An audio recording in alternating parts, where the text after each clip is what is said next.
What's good? I'm Laura. And I'm Dee. And welcome to Spill the Tea with Laura Laura and Dee. All right. Sweet. What's our topic today? So, I'm glad you asked. Our candid convo for today is navigating the Atlanta real estate market, insights from a CPA and a Realtor. So, what's been the craziest struggle for us? I already know this answer. What's been the craziest struggle for us navigating this market? Finding properties. Right. That's Why? There are none. Well, there are. Supply is down. There are. It's just like, I feel like because supply is down, everybody's like, oh, well, my house is worth a bajillion dollars. Supply is down.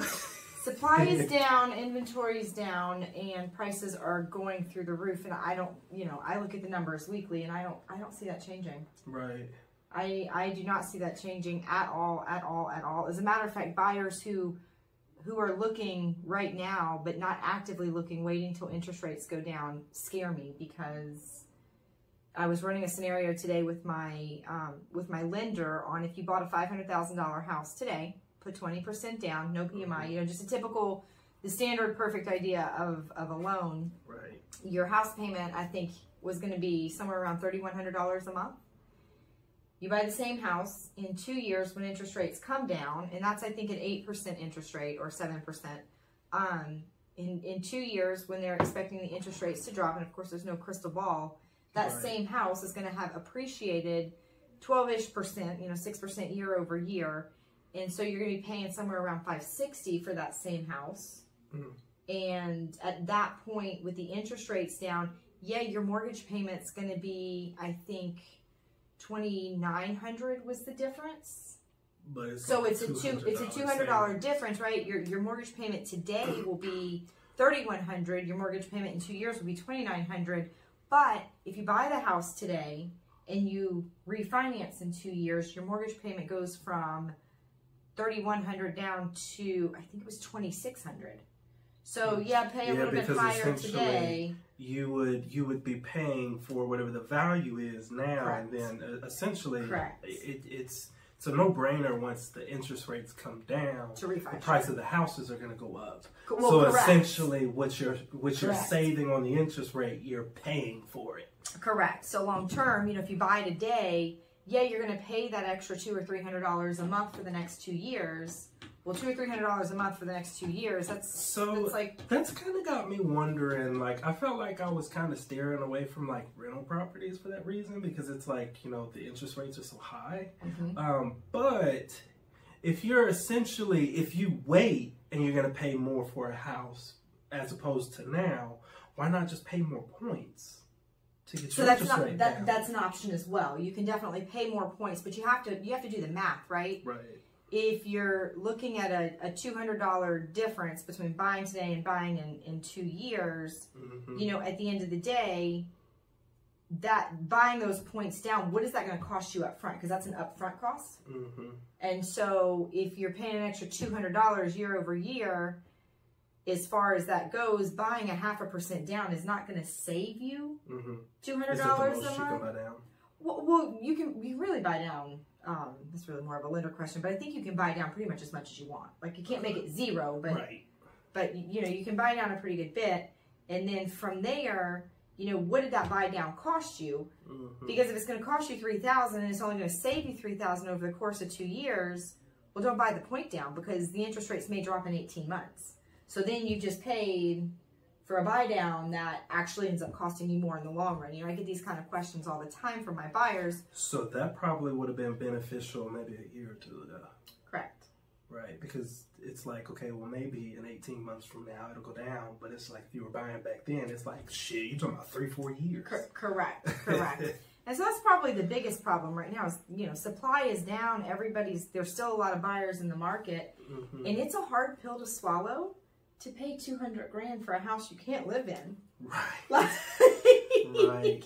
In my head, they should be $50,000. So you're paying 3 times what mm-hmm. you want to pay. And I think buyers are facing that across the board, whether you're investing or you're buying your perfect dream home.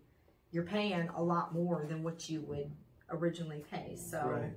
So what still has my mind kind of like all over the place is that comment that one of those realtors said about, you know, exceptions when you're running comps. You know, like for instance, a foreclosure you would see as an exception, Correct. so you would actually pull it out. Correct. Whereas we had this crazy market over the past couple of years, and it's like now when you're going to run ARVs, you're running comps and all these different kind of things.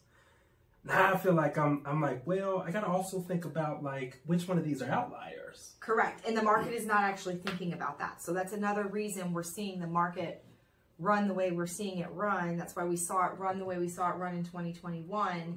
And when those interest rates drop, that's why we're going to see it run the same way, because I agree with you that if you've got a house and it's listed at $640,000, well, odds are the value is actually $640,000. Just because one buyer is willing to pay $660 or $680 doesn't mean that's the actual value. And I found it weird that appraisers were appraising based on crazy overinflated prices. That I didn't know. Yeah, so like if a neighborhood had, you know, 2 homes sell for $40,000 over list price, the appraiser was giving those homes that value. Right. And that's not really the true value. And so that is definitely something affecting the market as well, is while we use foreclosures that are sold well below fair market value, we don't use those because they're considered outliers. We are actually using the properties that sell well above what the market actually, because if you list your property at $640 and you get a price over that, odds are you've listed right at what the market feels like that value should be. Right. And so to say that the day it closed, it was worth 20 or 40,000 more, that's actually an outlier, right? So I think the appraisers would have done the market one better to actually have kept that in mind and made that adjustment downwards. So, and it's funny because one thing I never really thought about until now is like, so if you take that same concept for appraisals and go and look at the tax side. Right. So when you look at like your property taxes, so one thing that's starting to pop up that I didn't really catch on right away was, so a lot of these cities that are incorporating now, some of them are having their own separate property tax. So like you'll go to certain areas and it's like you'll be paying Fulton County and then you'll also be paying that city. And oh man, that incorporated tax. Sometimes it's like twice. Yes. Like twice the amount. You know, and then, you know, I used to always just go look at like property, like assessment values that the tax commissioners will use. And now I'm looking at them, I'm like, wow. Like usually they were always like very short. Right. Like, you know, at least half the value of the house, if not less. And now I'm like, wow, these are big numbers. They are. The taxes are going bananas. I mean, North Fulton County, probably all of Fulton County, but I live in North Fulton County, so I personally just got the new assessment. And again, I think that, you know, we should be looking at what the actual value is and not what the overinflated value is, because my taxes went up, I think like $2,500 this year. And that's, you know, $2,500 divided by 12 months, it's $200 a month. That's an extra $200 on my mortgage that wasn't there 4 years ago when I bought it. I mean, my mortgage is almost back up to what it was when we were paying 4.5% interest. We lucked out and refinanced and got in at 2.87. Right. And so my house payment was less than what I was paying in rent. Right. No, it's not anymore. Right. And I think that's another reason finding properties is getting more difficult, is not only is supply low and demand is high, the carrying costs are getting higher. Right, so you got to look at all of those numbers when you're evaluating those properties to purchase. That's huge, because I feel like you know, a lot of the times when you jump into home ownership, you know, I feel like over the years it's just been, oh man, we can afford this. Correct. Oh wow, we found this house, it's like 10, 20 over. I think we can make it happen. Now it's like, I don't know if you could really do that. No. Because it's like you get into that house, next thing you know, you see that first insurance bill, you see that first property tax bill, something happens outside, something happens inside, and it's like, wow. It's like, maybe it was cheaper to rent at that point, you know? And it's like, what's working for your clients? As far as getting them in properties? So we try to find off-market deals. Right. That's always a good, because if you're in an off-market deal, you're not competing with the rest of the market. So for my clients, we make it a win-win for the seller and the buyer, because I'm going to submit an offer as if it was on market, right? So I'm going to come in, we're going to have short due diligence, we're going to have short financing contingency, if we need a financing contingency at all. My clients are always pre-approved, so a pre-approved client is like a cash buyer. So you can forego that. You can forego the financing contingency. Now that is for a single family residence. If you're buying and you're a first-time home buyer and you're buying in a condo, please make sure your agent and your lender have checked out the HOA before you forego your financing contingency. Your financing contingency in a condo and in a townhome, more so a condo, but depending on how a townhome is labeled, if it's labeled as a condo, if the builder labeled it a condo, even though it looks like a townhome, it still falls in the same category. But when you are buying in a facility where the HOA actually covers a decent amount of the exterior maintenance, the roof, and they're responsible for those things, while you are approved for your loan, the lender is also going to look at that HOA. And so the HOA actually has to have a partial approval for the loan as well. And I've seen many, many, many buyers get, towards the end of a contract, and then as they're working through financing, we find out that the buyer was actually rejected. Right. And it's not actually the buyer, it is the condo or the HOA. And so what the lender's looking at when they are looking at the numbers from the HOA, they're looking at how much is in the reserves, how many of the residents that currently live in that condo or in that community are behind on their monthly HOA dues and that sort of stuff. So if you're going condo, just, err on the side of caution there. But if you're just doing a single family residence, then be pre-approved. Make sure you've got all of your financing in order. Be ready to pay for all of the closing yourself. And if you're looking at a house that's been on the market the very first weekend it goes on the market, it's only been on the market for 2 to 3 days. If it's an A+ house, know what you're offering on, right? Understand what that is and understand the market. And we spend a lot of time, when I'm training my agents, they always look at me and they're like, you really spend this much time doing your comps? And whether I'm doing a comp for a buyer or I'm doing a comp to list a property, we look at that market in every direction and every angle. So I would say having a really clean, tidy, neat contract is very, very important. Not every seller is going to look at their bottom line. If you can get this contract closed, 2 weeks before somebody offering $2,000 more than you can get it closed, well, at the end of the day, that $2,000 is basically a wash for your seller.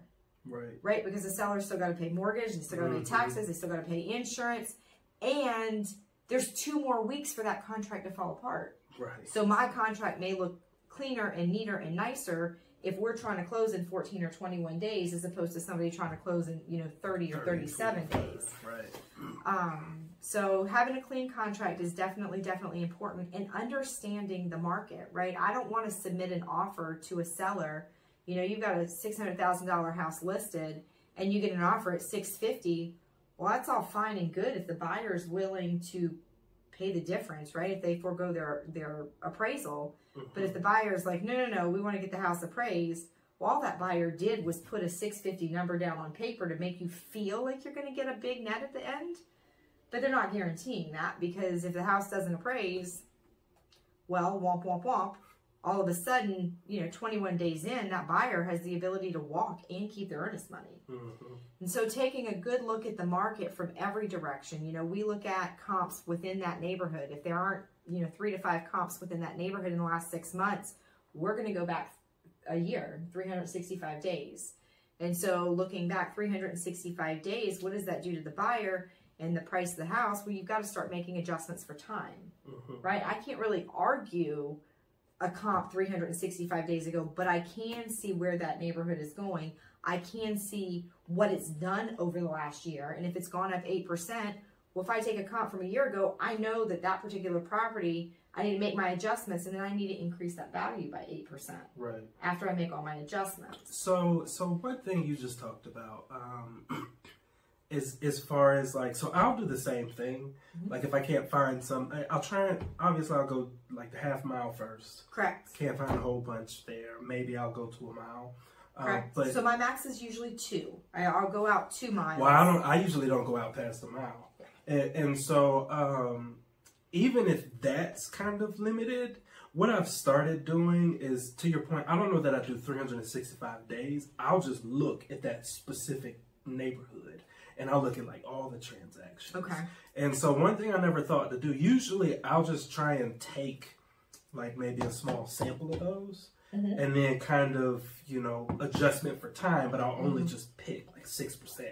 Right. But I never really thought to like, you know, kind of see how those houses are trending. Correct. So that's usually how you'll look at it. Correct. Well, you've got to know your trending price, right? Are you trending upwards at the national average of 6%?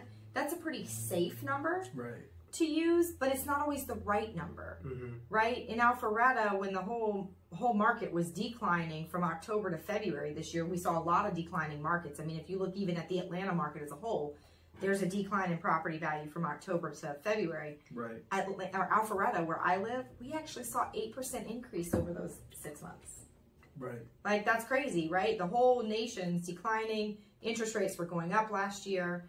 And then, of course, Alpharetta being a highly sought-after community because of the schools and the jobs and the housing and, you know, the crime rate. We have no crime in Alpharetta. Like, it's just a very, it's probably the most desirable place to be North Fulton County is in Georgia, or at least in the Atlanta area. So we actually saw an increase. So you've got to understand what that market and what that neighborhood is doing. And just because a city is growing at a certain rate doesn't necessarily mean a neighborhood is growing at a certain rate. You know, I've got a client right now who's got a condo she bought a few years ago. She had a very limited budget. She wanted to be in a very specific area. And now she's looking to move into a single family home. She's a single mom. She's got a son. He wants a dog. And we've been watching the market. And she wants to net a certain amount. And she's been frustrated because even through 2021 and the, you know, COVID in 2020, she didn't see 22% increase in value for 2 years in a row. Right. She just didn't. I mean, we were seeing somewhere in the ballpark of 4 to it was heartbreaking for her. But again, part of the driver for that is that condo has increased their HOA dues every 6 months for the last 4 years.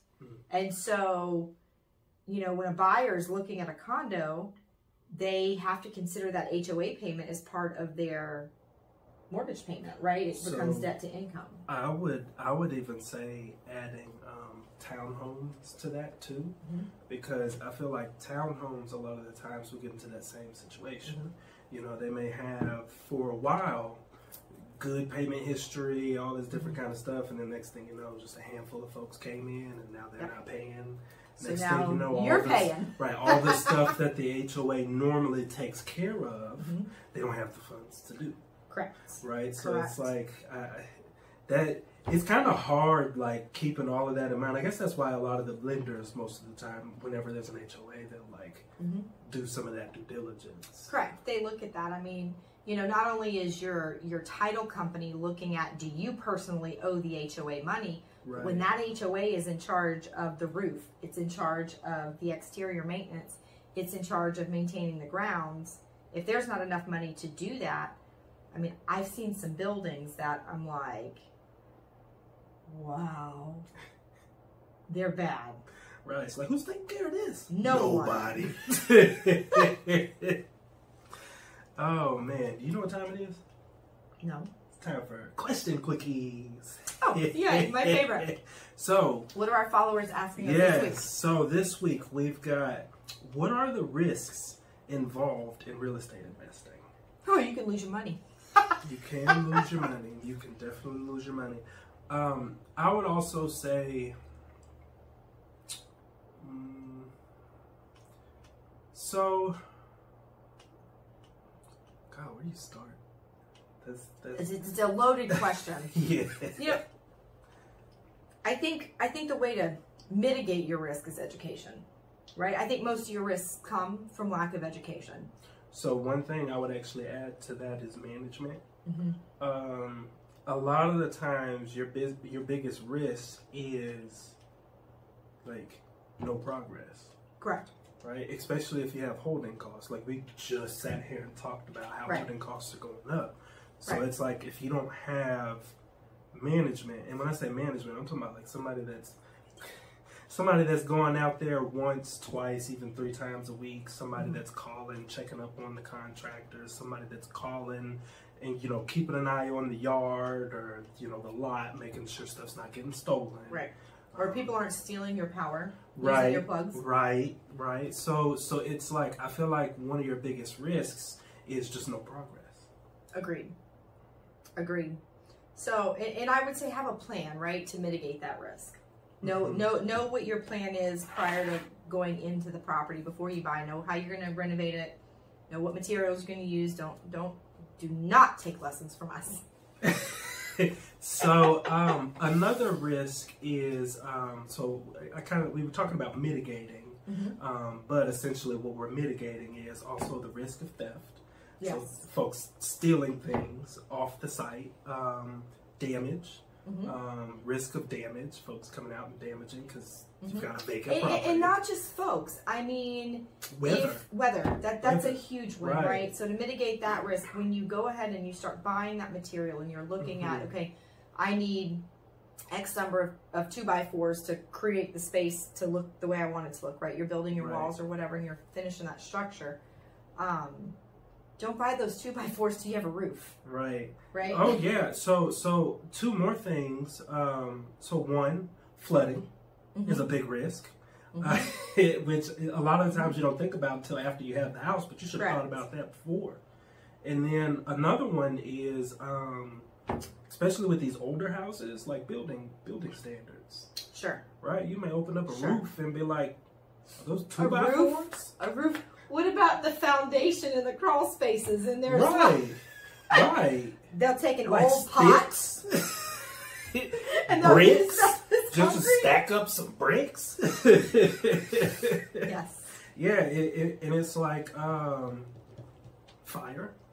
Yeah. You know, and some of that stuff. Sometimes you might wish a fire would. So some of that stuff you can mitigate with insurance. Correct. But the rest of it is like managing the property. Correct. And I think a lot of investors, especially new investors, think to themselves, oh, I don't need title insurance, and oh, I don't need insurance. Oh, title insurance. You need that shit. You need that. Somebody come back talking about something. Hey, you know, 45 years ago, my granddaddy done bought this property and it didn't get recorded properly. And yada yada. Next thing you know, you sitting in court with this motherfucker like, what the fuck? Can y'all just say this ain't his house no more? Right. I paid, I swear I paid. Right. But like you have your title insurance, I mean, that's on them. Yeah, That's on them. yeah. So if you have title insurance, if you don't know this, title insurance covers any litigation against your title. In the 8 years of buying and selling real estate, I have only ever had one client refuse title insurance.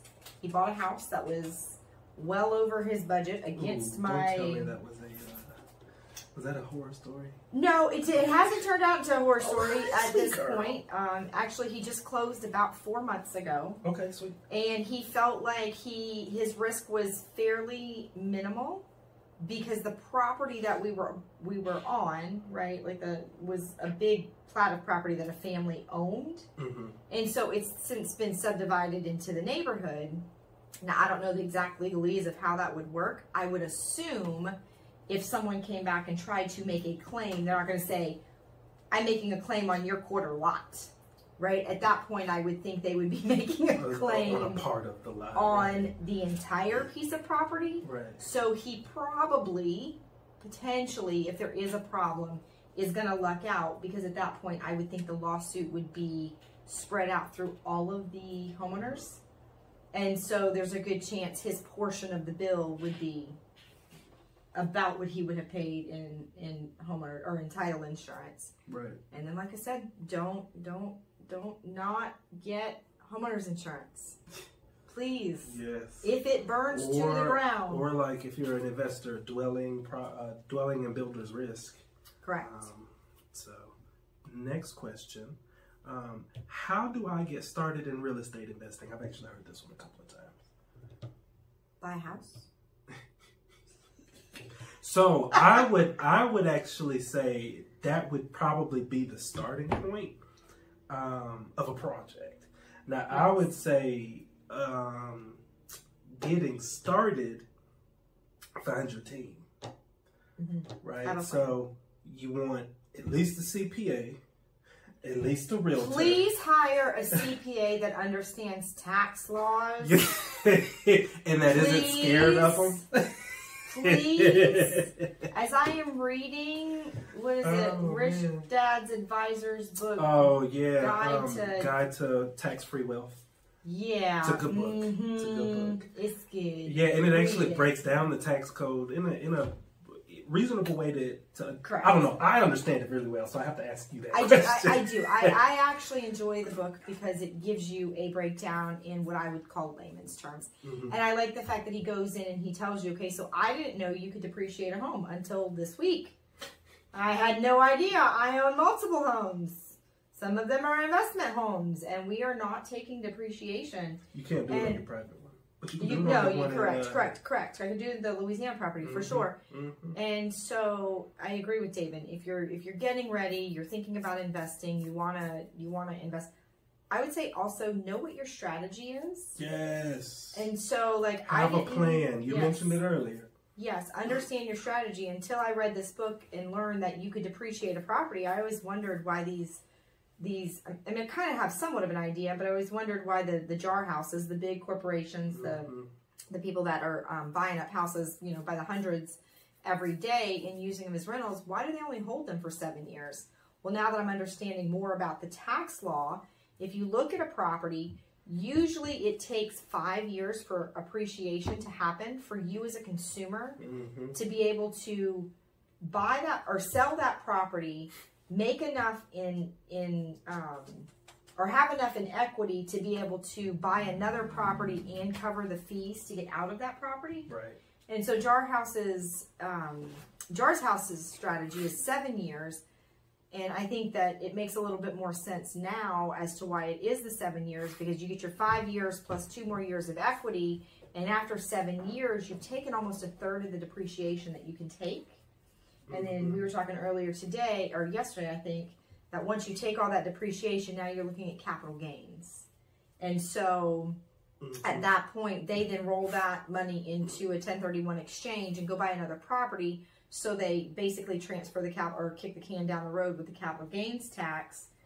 And over the 7 years, they have figured out, that's their strategy and that's what works for them. They know exactly how much depreciation they're going to get. Right. So they know exactly how much tax-free income is coming in from that property. You can see Mazzy's head. Otherwise, it just looks like I'm playing with your legs. He is not playing with my legs. Come here. I find his wife is sitting right there. I promise you. Grabbing my crotch. Another one that I feel like sometimes, even though I analyze a lot of properties just on a regular basis, sometimes one thing I'll every now and then forget about, like I think we went and looked at a property, and by the time I went to run the numbers again, I was like, wait a minute, why did we even go look at this? Like, and it's those transactional costs, right? So it's like when you pick up the property, you're gonna be paying closing costs. Right. And if you don't already have a realtor and it's on the market, you're probably going to be paying some kind of realtor fees. Right.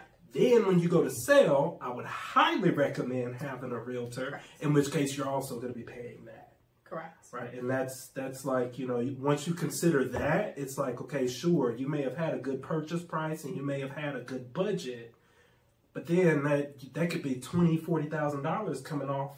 Correct. Just from closing and realtor fees. Correct. And realtor fees, it's kind of a catch-22. Most homes that sell off-market without a realtor, they actually sell for 10% or more below fair market value. Oh, absolutely. So all the sellers out there. Us.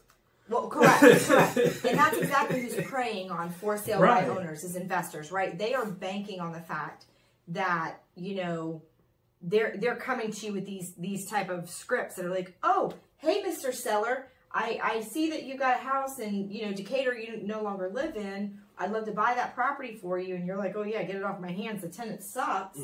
Tired of collecting rent. It was my mom's property. She had a tenant in there, and I just hadn't taken the time to sell it. What's your cash offer? And so at that point, that person's going to come in, and they're going to undercut you, you know, at minimum, even if your house is perfect and they're just looking, you know, to rent it back out, right? They're not looking to flip it. They're going to come in and they're going to undercut you by a minimum of 10% off of fair market value, but they're going to aiming for 30%. Well, if they're flipping it, they're looking for more than that. But what they're going to tell you is, oh, so here's my offer. You know, I kind of took into consideration that you wouldn't be paying realtor fees, so it's definitely less than fair market value. But there's an adjustment in there for the realtor fees, and you as a seller, you're like, oh, well, that sounds great, right? Well, if you'd have hired a realtor, let that property actually hit the MLS and have the entire market have a chance to look at it, that realtor is going to more than cover that 10%. And so, you know, get paid. Correct. Yeah, don't ask me to cut my commission. Let them work for their money. Last question here. How much money do I need to start investing in real estate? $0. Elaborate. Opium. Other people's money, right? Opium. Okay, got it. First time I heard that, I was like, what that motherfucker say? LOL. I ain't taking no opium. LOL. Yeah, OPM, OPR, and I don't remember the other one. Other people's resources, other people's money. Yeah. Other people's stuff. Yes. So you really don't need a lot. If you've got a property and it's got equity sitting in it, there's your down payment right there. If you work with a hard money lender, they're normally going to require you to put about 20% of the project down. And so where do you get that from? How do you get that? Well, the first house we flipped, we borrowed 100% of the money. I mean, I had loans. When I opened my business, when I opened the Lerman team, the very first thing I did was open a bank account and got a credit card. That credit was based on me at that point, but it started building the business credit, right? So for years, I spent time spending money on that credit card, using that credit card, and making sure that the business was building credit. So once we were ready to buy our first home, we went in and we got loans through Bank of America, Truist, and Cabbage, which is now American Express, and I can't get logged into that account. I hope you have the login. I was wondering. You got logged out. I kept looking at the Cabbage account, and I'm American Express. Yes, I don't know how. So I gotta fix that. But other people's money, right? Other people's money, because if you go and get $50,000 from the bank and you turn that into a multiple of 5, well, all of a sudden now you have $250,000. Right. Not one of those dollars. Now, is the credit in my name? Sure. But if the project goes under, it's not coming out of my bank account. Right. So the way the credit works is you actually sign on as guarantor. Correct. So technically you're not on it until you mess up. Correct. So for me, I started off house hacking. So that first house you got me into, I literally paid nothing. Right. And then by the time I sold it, I had like 20 grand that I could turn around and use for something. Correct. And you don't have to sell the house to use the 20 grand. You don't. You can pull out what's called a HELOC, right? So a home equity line of credit, and that home equity line of credit is normally a 30-year term. 10 years you can use the money. So if you pull out a $30,000 HELOC, use $10,000 of it, right? Say you want to update your own bathroom, $10,000, whatever, you pay it off in 5, then you still have 5 more years to be able to pull the money out. So you're able to actually utilize the money for 10 years, and then the bank gives you 20 years to repay normally. Some terms are a little different than that. Right. But there's lots of ways to get started where there's really no money out of your pocket. Right. And actually, so like I was mentioning earlier, starting off with a team, if you're starting off with a team, you can even get a little more creative. There's a lot of creative financing, so you can get into joint ventures. You may end up finding a house that somebody's working on having a hard time, Correct. And you may have, it may not be money, but you may have an expertise that they may be looking for, and they may be willing to bring you into that project and be like, yo, get us out of this shit and you can have your cut. Correct. Right? So there are so many different ways to kind of, you know, skin a cat, but essentially if you don't have that team behind you, you can end up getting yourself into a world of trouble. It's hard to do it alone. Right. I mean, it's hard to do, because if you're flipping a house, odds are you've got another job, right? You've never flipped a house before. This is probably not your only means of income. I hope not, at least. Right. And so having that team allows you to kind of share the responsibilities, not only of the work, but to David's point, of the financials. Right. Right. So, wrapping up today. Thanks for joining us today on Spill the Tea with Laura and Dee. If you have any thoughts or any questions or anything like that for a real estate flipper, real estate professional, or a CPA, hit us up, drop it in the comments, shoot us a note. And as always, if you found this entertaining or helpful, please like, subscribe, and share. Yes.